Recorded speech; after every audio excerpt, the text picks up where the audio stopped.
Hey guys, welcome back to a brand new video, and in today's video we're going to be talking about the best the Republicans can do in the 2024 presidential election. So let's jump right into it if you have not already.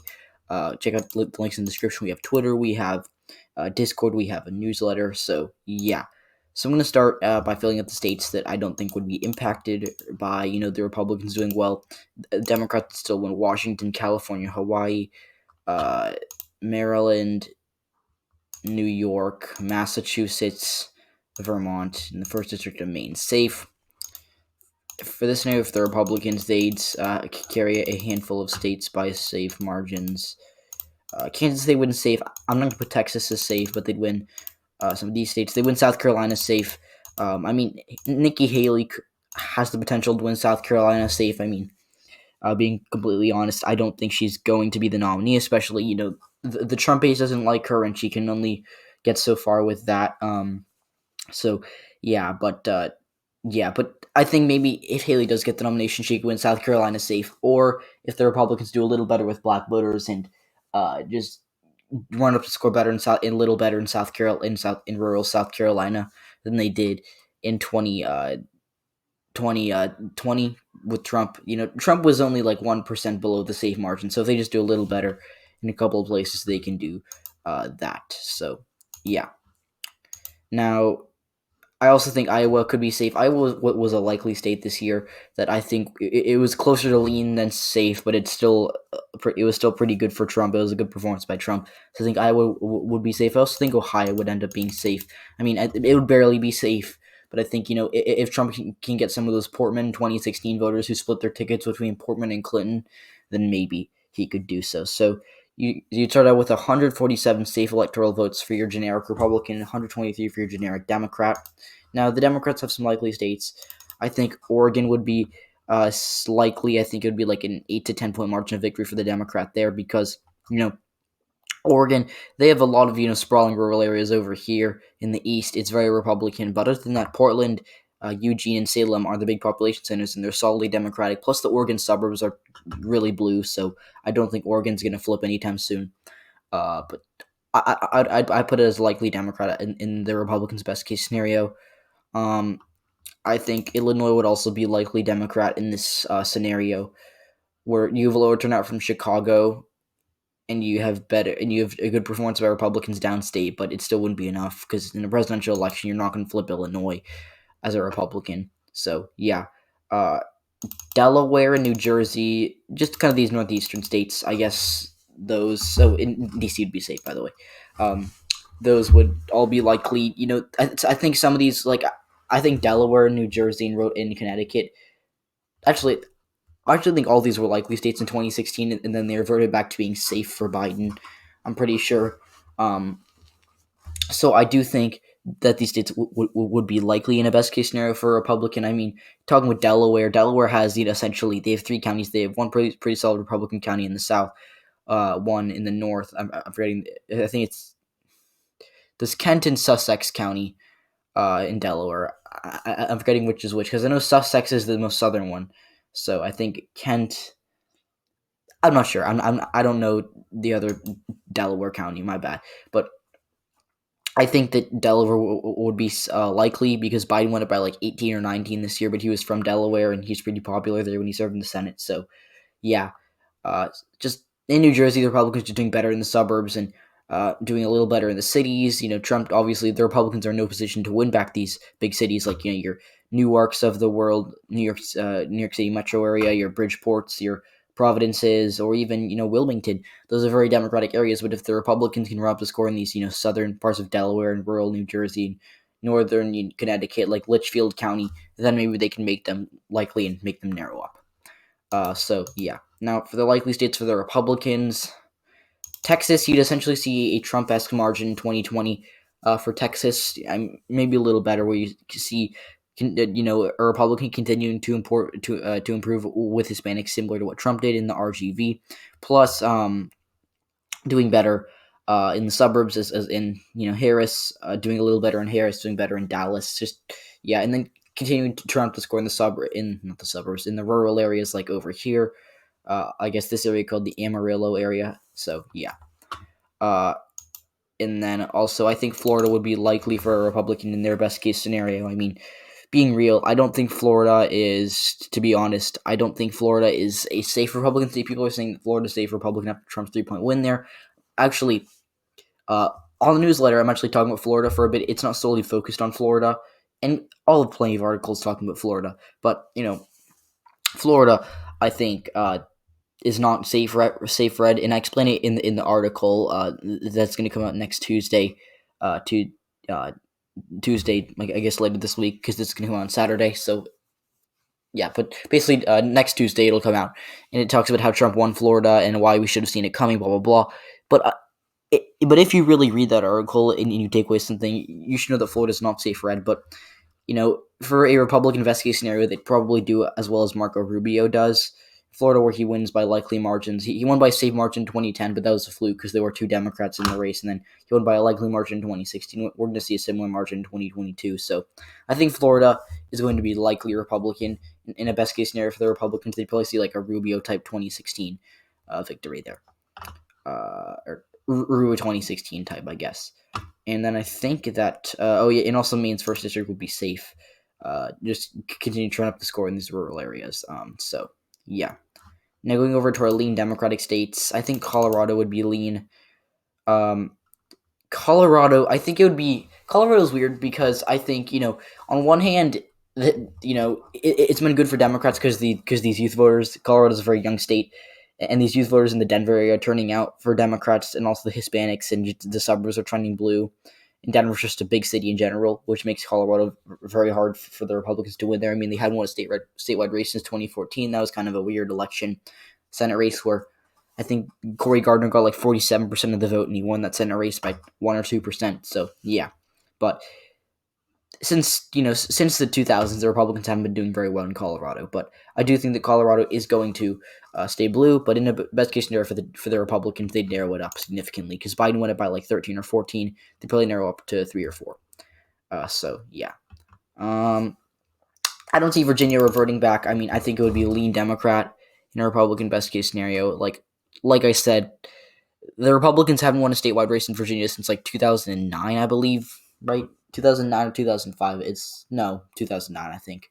So, yeah, they haven't had a great performance. I mean, the Virginia Republican Party is just really bad at winning elections, I guess you could say. They're kind of like the Florida Democrats. So, yeah, but anyways, I do think that Virginia's not going to revert back, but, the Republicans would have to keep running it up in the rural areas the way that Trump did in 2020 and 2016. Plus, I guess, kind of winning more votes in the suburbs. The suburbs are trending blue, and they're going to stay blue. But I think doing better in the suburbs can make Virginia narrow up. Plus, just doing damage control in Fairfax County, which is where all the Democratic votes come from essentially. So, yeah. Now, for a lean Republican states, I think that the entire Rust Belt, with the exception of Minnesota, would be lean for the Republicans in their best case scenario. I mean, the Rust Belt is a slightly more...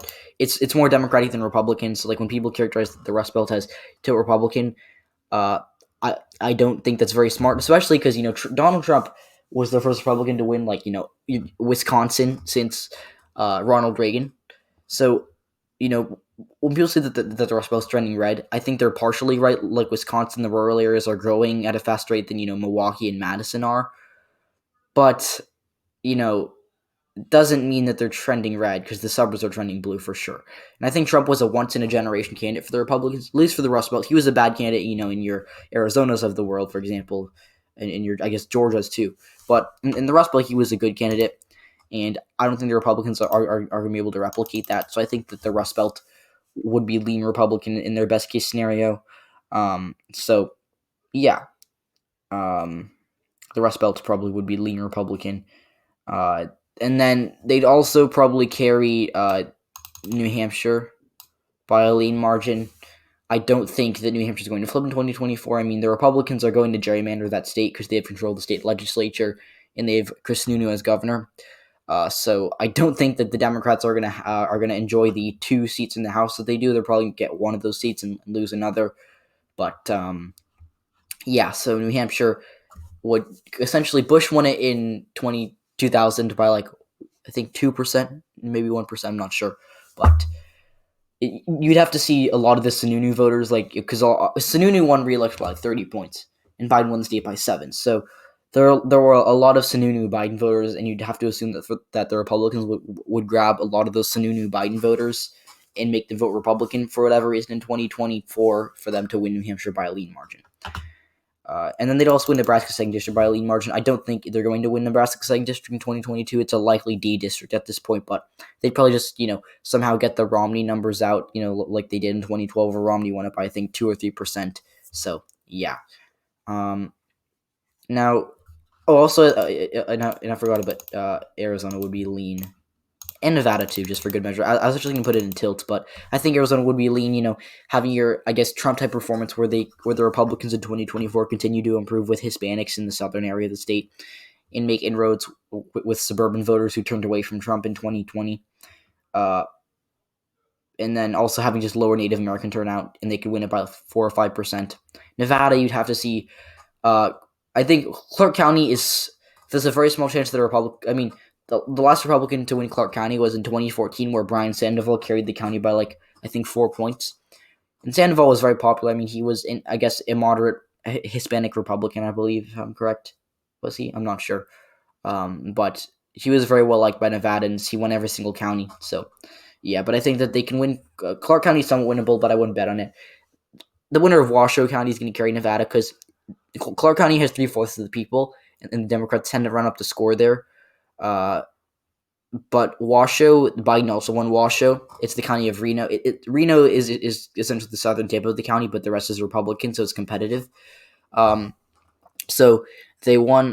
So Biden won Washoe County because he ran up the score in Reno, and yeah.